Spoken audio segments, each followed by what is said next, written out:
बहुत सुंदर संगीत। बोलिए परम पूज्य गुरुदेव की जय। आज जिस परमानंद की प्राप्ति यहाँ हम सबको हो रही है, इसका श्रेय जाता है हमारी आयोजन समिति को। ये जो आयोजन समिति है, इसने नींव की ईंटों की तरह यहाँ काम किया। समुद्र में बहुत जल होता है, लेकिन बादल ही उसे हम सब तक पहुंचा पाते हैं बरसा कर। हम समुद्र के जल को सीधे नहीं प्राप्त कर सकते। चंदन के पेड़ों में बड़ी सुगंध होती है, मलयाचली हवाओं में, लेकिन वो मलयाचली हवाएं ही वह सुगंध लेकर हम तक आ पाती हैं। तो ये आयोजक टीम वो मलयाचली हवाएं हैं जो चंदन की खुशबू को यहाँ तक लाई हैं। और वो चंदन का बाग कहाँ है? शांति कुंज हरिद्वार, ज्ञान की गंगोत्री।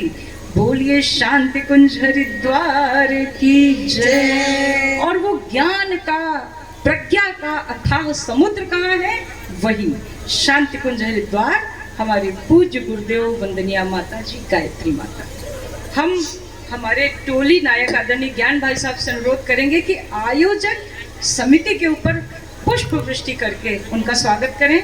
और पूरी आयोजन समिति को राकेश भाई साहब से निवेदन है कि यहाँ पर, मुझे पता है वो बहुत संकोच करेंगे, लेकिन नहीं, हमें आपके दर्शन करने हैं। आइए आप लोग आए, हमारे भाई साहब आपका स्वागत करेंगे। और राम सिंधु घन सजन धीरा, राम सिंधु घन सजन धीरा, चंदन करु हरि संत समीरा, चंदन करु हरि संत समीरा। राम सिंधु घन सजन धीरा, राम सिंधु घन सजन धीरा, चंदन करु हरि संत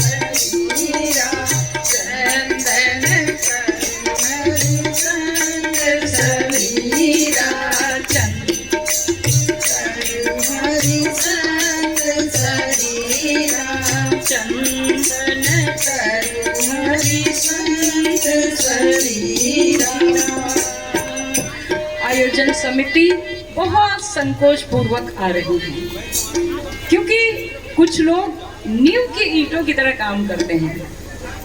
हमारा देखिए आपसे निवेदन है, जो भाई लोग, जो बहन, जो आयोजन समिति के लोग हैं, वो मंच के सामने आए, तब वो वीडियो में आएंगे, तब हम उन्हें देख पाएंगे, तब आप लोग भी अपने को देख पाएंगे। इधर उधर कैच नहीं हो रहा है, केवल इतना ही कैच हो रहा है। आइए, तब आप लोगों का स्वागत हमारे ज्ञान भाई साहब कर रहे हैं। और बहनों पर पुष्प वृष्टि हमारी प्रभा दीदी, हमारी आशा दीदी करेंगे और सुखविंदर भैया करेंगे। तब तक हम लोग प्रज्ञा पुराण, हाँ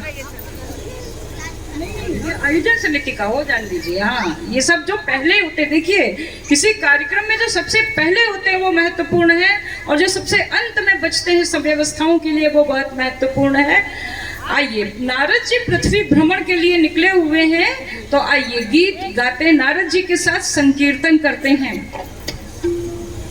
श्रीमन नारायण नारायण नारायण, श्रीमन नारायण नारायण नारायण, श्रीमन नारायण नारायण नारायण, श्रीमन नारायण नारायण नारायण, श्रीमन नारायण नारायण नारायण, भजमन नारायण नारायण नारायण, श्रीमन नारायण नारायण नारायण।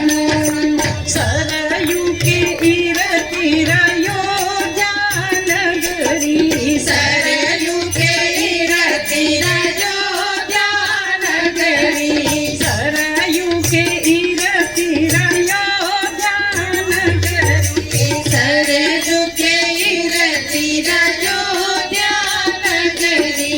राम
देवर्षि नारद की जय, बोले विष्णु भगवान की जय, पावन प्रज्ञा पुराण की जय।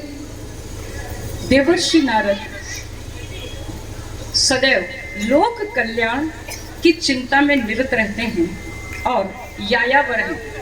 प्रज्ञा पुराण का जो प्रथम श्लोक है उसका शब्द ही यही है, लोक कल्याण कृत धर्म धारणा संप्रसारक व्रति यायावरो मान्यो देवर्षि ऋषि सत्तम।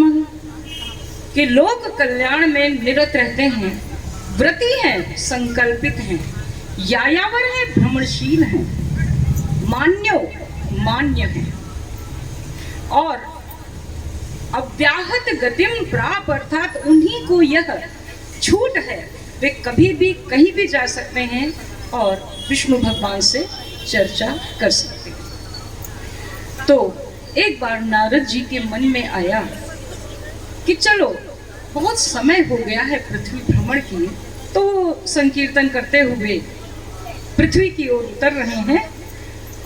संकीर्तन हम कर चुके हैं और नारद जी का पृथ्वी भ्रमण चल रहा है। पृथ्वी पर वो एक स्थान पर उतरे हैं जहाँ बड़ा सुंदर राम मंदिर है। उस राम मंदिर में बड़ी सुंदर राम की कथा चल रही है। कथा क्या चल रही है? पंडित जी कथा बोल रहे हैं कि राम का राज्याभिषेक होते होते उन्हें वनवास मिल गया। राम वन को प्रस्थान करने वाले हैं, माता सीता उनके साथ जा रही हैं और लक्ष्मण को जब पता चलता है तो वे भी साथ जाने को उद्यत होते हैं और वे अपनी माँ सुमित्रा से अनुमति लेने जाती हैं। तो माता सुमित्रा उनसे कहती हैं, अवध तहाँ जहाँ राम निवासु, अवध तहाँ जहाँ राम निवासु, तहाँ ही दिवस जहाँ भानु प्रकाश, तहाँ ही दिवस जहाँ भानु प्रकाश, जो पेशी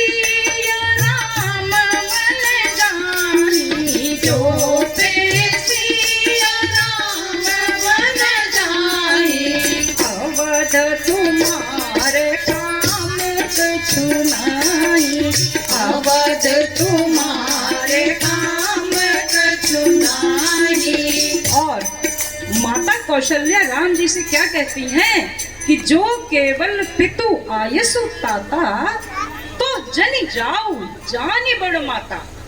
अगर तुम्हें वन जाने के लिए केवल पिता का आदेश मिला है तो तुम मत जाओ, माता को बड़ा मानो, लेकिन अगर माता पिता का दोनों का आदेश है तो अवश्य जाओ। तो यहाँ किस माता की बात की गई? माता कैकेयी की। इतने ऊंचे आदर्श हैं मर्यादा पुरुषोत्तम श्री राम के और रामचरितमानस के।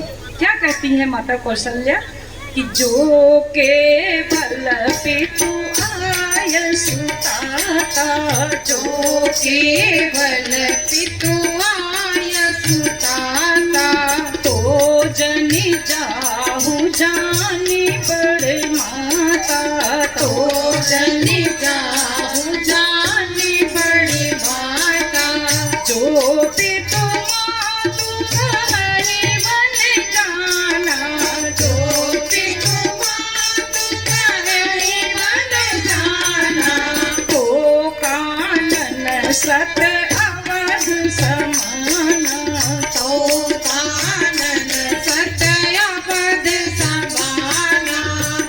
बोलिए संत शिरोमणि तुलसीदास की जय। एक भक्त वहां पर सुन रहा था, अचानक वो उठा और चल दिया। कथा चल रही थी। नारद जी तो जानकारी के लिए पृथ्वी भ्रमण कर ही रहे थे। उन्होंने भक्त से वार्ता की, आज कथा का सार संक्षेप प्रस्तुत करना है, कथा नहीं, इसलिए कुछ कुछ पंक्तियों में ही बात करते हैं। तो पता चला कि वो जमीन का मुकदमा लड़ रहा है अपने भाई से और अदालत जाने को देर हो रही है। ये सुनकर व्यथित हो जाते हैं नारद जी और कहते हैं, अरे राज तिलक को गेंद बना कर खेलने लगे खिलाड़ी। राज तिलक को गेंद बना कर खेलने लगे खिलाड़ी। इधर राम और उधर भरत दोनों ने ठोकर मारी। शिक्षा दे रही थी हमको रामायण अति प्यारी। शिक्षा दे रही थी हमको रामायण अति प्यारी। शिक्षा दे रही थी हमको रामायण अति प्यारी। फिर नारद जी भ्रमण करते हैं। हम कथाएं छोड़कर एक एक पंक्ति में उनका सार बता रहे हैं। फिर वो देखते हैं वृद्धाश्रम। वृद्धाश्रमों को देखकर व्यथित होते हैं। कुछ परिवारों में जाते हैं।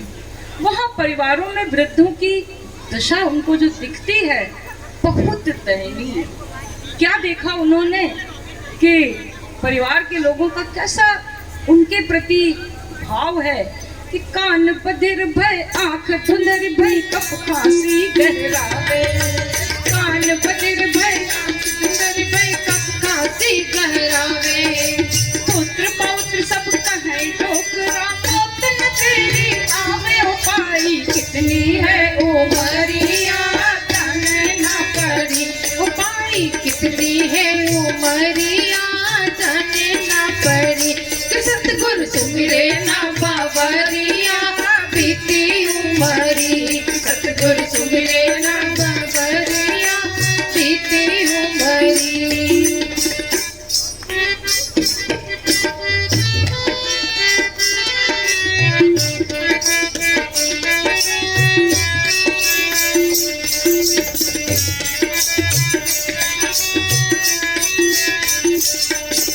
बहू सास से कहे रात दिन लोट मोट के मारे। बहू सास से कहे रात दिन लोट मोट के मारे। झाड़ू तक का नहीं आसरा बैठी छाती मारे। हो कैसी भौरानी डुकरिया आवे ना मरी। हो कैसी भौरानी डुकरिया आवे ना मरी। सतगुरु सुमरे ना बाबरिया बीती उमरी। सतगुरु सुमिरे ना बाबरिया बीती उमरी। नारद जी बहुत व्यथित हुए ये सब कुछ देखकर। उन्हें विश्वास ही नहीं हुआ कि ये वो भारतवर्ष है। गायन्ति देवाः किल गीत कानि धन्यास्तुते भारत भूमि भागे। स्वर्गापवर्गास्पद मार्ग भूते भवन्ति भूयाः पुरुषाः सुरत्वात्। ये वही भारत भूमि है जहाँ देवताओं ने मनुष्य के रूप में अवतार लेना चाहा। ये वह भारत भूमि है जहाँ की परिवार व्यवस्था विश्व में प्रसिद्ध है। यहाँ आज वृद्धों की ऐसी दशा। अरे इतने रत्न दिए हैं कैसे। इतने रत्न दिए हैं कैसे जिनसे देश महान है। भारत की परिवार व्यवस्था नर रत्नों की खान है। भारत की परिवार व्यवस्था नर रत्नों की खान है। इतने रत्न दिए हैं कैसे। इतने रत्न दिए हैं कैसे जिनसे देश महान है। भारत की परिवार व्यवस्था नर रत्नों की खान है। भारत की परिवार व्यवस्था नर रत्नों की खान है।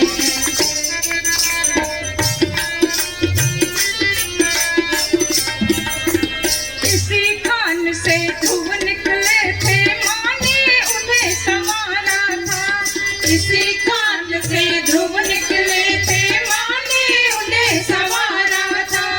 इस हीरे को नारद जी ने थोड़ा और निखारा था। इस हीरे को नारद जी ने थोड़ा और निखारा था। नभ में ध्रुव परिवार के पिता। नभ में ध्रुव परिवार के